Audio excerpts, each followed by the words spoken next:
Hello friends, welcome to path of study 2.0। इस video में भारतीय राष्ट्रीय आंदोलन से संबंधित कुछ इंपॉर्टेंट क्वेश्चन आंसर को देखने वाले हैं। फ्रेंड्स, अगर आपने अभी तक भारतीय राष्ट्रीय आंदोलन की वीडियो को नहीं देखा है तो उनका लिंक डिस्क्रिप्शन बॉक्स में दिया गया है। आप वहां से सभी वीडियोज़ को देख लीजिए, जिससे आपकी पेट एग्जाम 2022 की प्रिपरेशन और बेहतर हो जाए। तो आइए स्टार्ट करते हैं वीडियो। यहाँ पे पहला क्वेश्चन दिया गया है, गांधी जी के विदेशी वस्तुओं के बहिष्कार के आंदोलन का लक्ष्य था। इनमें से कौन सा लक्ष्य था? ऑप्शन नंबर डी आंसर होगा। कुटीर उद्योगों को प्रोत्साहन। स्वदेशी उद्योगों को प्रोत्साहन देने के उद्देश्य से विदेशी वस्तुओं के बहिष्कार का आंदोलन चलाया गया था। नेक्स्ट क्वेश्चन दिया गया है, पहला है सरोजिनी नायडू। तो सरोजिनी नायडू इसमें से किससे संबंधित थी? तो वे संबंधित थी भारतीय राष्ट्रीय कांग्रेस से। 1925 में सरोजिनी नायडू प्रथम भारतीय महिला अध्यक्ष बनी थी। नेक्स्ट है एम ए जिन्ना। ये मुस्लिम लीग की स्थापना इन्होंने 1907 में की थी। तेज बहादुर चप्रू ये लिबरल पार्टी से संबंधित थे। और वी डी सावरकर हिंदू महासभा से संबंधित थे। नेक्स्ट क्वेश्चन दिया है, भारत को आधिकारिक क्षेत्र का दर्जा किस तारीख को दिया गया था? तो वो डेट थी 15 अगस्त 1947 को। और पाकिस्तान को 14 अगस्त 1947 को डोमिनियन स्टेट का दर्जा दिया गया था। नेक्स्ट क्वेश्चन, गांधी जी की सबसे महत्वपूर्ण शिक्षाएं निम्नलिखित में से कौन सी हैं? तो ऑप्शन है सत्य, अहिंसा, धर्म और सत्याग्रह। तो इसमें सत्य, अहिंसा है। निम्नलिखित में से किसने आज़ाद हिंद फौज की स्थापना की थी? तो आज़ाद हिंद फौज की स्थापना सुभाष चंद्र बोस ने की थी। आप लोग कमेंट करके बताइए कि किस ईयर में सुभाष चंद्र बोस ने आज़ाद हिंद फौज की स्थापना की थी और कहाँ की थी। नेक्स्ट क्वेश्चन है, 12 अप्रैल 1944 को सुभाष चंद्र बोस ने एक नगर में भारतीय राष्ट्रीय सेना का झंडा फहराया था। वह नगर इस समय किस राज्य या केंद्र शासित क्षेत्र में पड़ता है? तो वह पड़ता है मणिपुर में। भारत की मुख्य भूमि पर सर्वप्रथम भारतीय राष्ट्रीय सेना द्वारा मोइराग नगर में कर्नल शौकत उल्ला मलिक द्वारा 14 अप्रैल 1944 को अपना झंडा फहराया गया था। यह नगर वर्तमान में मणिपुर राज्य में स्थित है। नेक्स्ट क्वेश्चन पूछा है, इंडियन नेशनल कांग्रेस की स्थापना या संस्थापक कौन था? तो वे थे A.O. ह्यूम। इन्होंने 1885 में इंडियन नेशनल कांग्रेस की स्थापना की थी।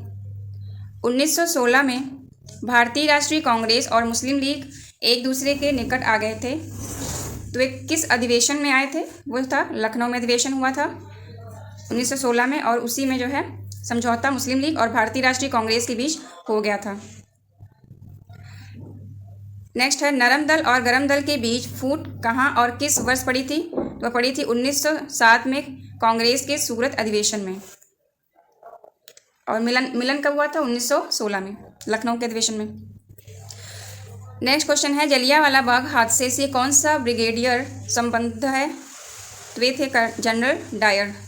जलियांवाला बाग हादसे से ब्रिगेडियर जनरल डायर संबंध है। 13 अप्रैल 1919 को बैसाखी के दिन अमृतसर के जलियांवाला बाग में एकत्रित निहत्थी भीड़ पर brigadier general Reginald Edward Harry Dyer के आदेश पर गोलियां चलाई गई थी। लाला लाजपत राय किसके विरुद्ध प्रदर्शन कर रहे थे जब वे पुलिस की नृशंसता का शिकार हुए? वर्ष 1928 में साइमन कमीशन के विरुद्ध लाला लाजपत राय प्रदर्शन कर रहे थे और उसी समय पुलिस की नृशंसता का वे शिकार हुए थे। नेक्स्ट क्वेश्चन है, गांधी जी की अध्यक्षता में एकमात्र AICC अधिवेशन कहाँ आयोजित किया गया था? तो वह आयोजित किया गया था बेलगाम में 1924 में। और यह एकमात्र ऐसा अधिवेशन था जिसमें महात्मा गांधी जी ने अध्यक्षता। महात्मा गांधी ने सन 1930 में सविनय अवज्ञा आंदोलन कहाँ से आरंभ किया था? तो यह आंदोलन आरंभ किया गया था दांडी से। 12 मार्च 1930 को साबरमती आश्रम से 78 सहयोगियों के साथ पैदल चलकर 24 दिनों में लगभग 390 किलोमीटर की यात्रा कर दांडी पहुँचे। वहाँ 6 अप्रैल 1930 को उन्होंने नमक कानून भंग कर सविनय अवज्ञा आंदोलन का आरंभ किया था। 1942 में भारत छोड़ो आंदोलन आरंभ करने के लिए कौन सा कारण मुख्य था? तो वो मेन कारण था क्रिप्स मिशन की विफलता। क्रिप्स मिशन 1942 की विफलता में अंततः भारत छोड़ो आंदोलन को जन्म दिया। 7 अगस्त 1942 को बम्बई के ऐतिहासिक ग्वालियर टैंक में अखिल भारतीय कांग्रेस कमेटी की वार्षिक बैठक हुई, जिसकी अध्यक्षता अबुल कलाम आज़ाद ने की थी, जिसमें वर्धा प्रस्ताव अर्थात भारत छोड़ो की पुष्टि हुई। 8 अगस्त 1942 को प्रस्ताव स्वीकार कर लिया गया और 9 अगस्त 1942 को भारत छोड़ो आंदोलन आरंभ कर दिया गया था। तो भारत छोड़ो आंदोलन किस डेट से स्टार्ट हुआ था? तो डेट है 9 अगस्त 1942। नेक्स्ट क्वेश्चन है, भारत छोड़ो आंदोलन के दौरान समानांतर सरकार का गठन कहाँ किया गया था? तो वह किया गया था इन चारों ऑप्शन में से बलिया में। तो बलिया में चित्तू पांडे ने किया था। पूर्ण स्वराज की शपथ कांग्रेस के किस अधिवेशन में ली गई थी?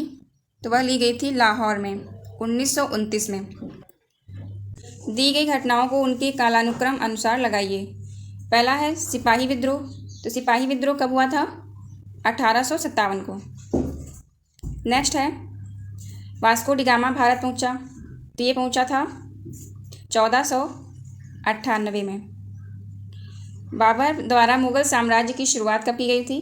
तो 1526 में की गई थी। अभी इन्हीं वर्षों के अनुसार हमें इन घटनाओं को क्रम में लगाना है। तो सबसे पहले कौन सी घटना हुई थी? 1498 में वास्को डी गामा भारत पहुंचा था। ऑप्शन नंबर सी सही होगा। नंबर 2, फिर नंबर 3, फिर लास्ट में नंबर 1। नेक्स्ट क्वेश्चन है, स्वतंत्र भारत में निम्नलिखित में से कौन सी महिला किसी राज्य की पहली राज्यपाल थी? तो वे थी सरोजनी नायडू। श्रीमती सरोजनी नायडू उत्तर प्रदेश की प्रथम राज्यपाल बनी थी 15 अगस्त 1947 से 2 मार्च 1949 तक। चौरी चौरा कांड के बाद गांधी जी ने स्थगित कर दिया था। तो वह स्थगित किया था असहयोग आंदोलन। और चौरी चौरा घटना की डेट है 4 फरवरी 1922। क्रिप्स मिशन भारत में कब आया था? तो वह आया था 1942 में। 1939 में सुभाष चंद्र बोस किसे हराकर कांग्रेस पार्टी के अध्यक्ष चुने गए थे? तो उन्होंने पट्टाभी सीतारमैया को हराया था। त्रिपुरी में जनवरी 1939 में सुभाष चंद्र बोस ने गांधी जी समर्थित पट्टाभी सीतारमैया को हराकर कांग्रेस पार्टी के अध्यक्ष का चुनाव जीता, लेकिन गांधी जी के असहयोग के कारण अप्रैल 1939 में उन्होंने कांग्रेस अध्यक्ष पद से त्यागपत्र दे दिया था। इसके बाद डॉक्टर राजेंद्र प्रसाद को कांग्रेस अध्यक्ष बनाया गया था। महात्मा गांधी का राजनीतिक गुरु कौन था? वे थे गोपाल कृष्ण गोखले।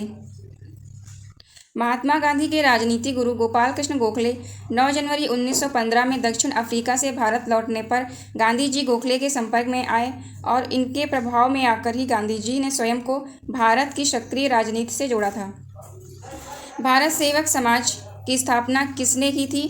तो वह की थी गोपाल कृष्ण गोखले ने 12 जून 1905 में महाराष्ट्र में की थी। पूना समझौता 1932 किसके बीच हुआ था? तो यह हुआ था गांधी जी और अंबेडकर जी के बीच में।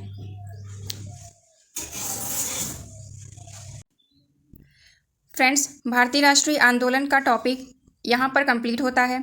अब नेक्स्ट वीडियो में भारत एवं विश्व का भूगोल के अंतर्गत दिए गए टॉपिक भारत का भौतिक भूगोल को कवर करेंगे। यह वीडियो आपके लिए हेल्पफुल रही हो तो लाइक करिएगा। Thank you for watching this video. जय हिंद।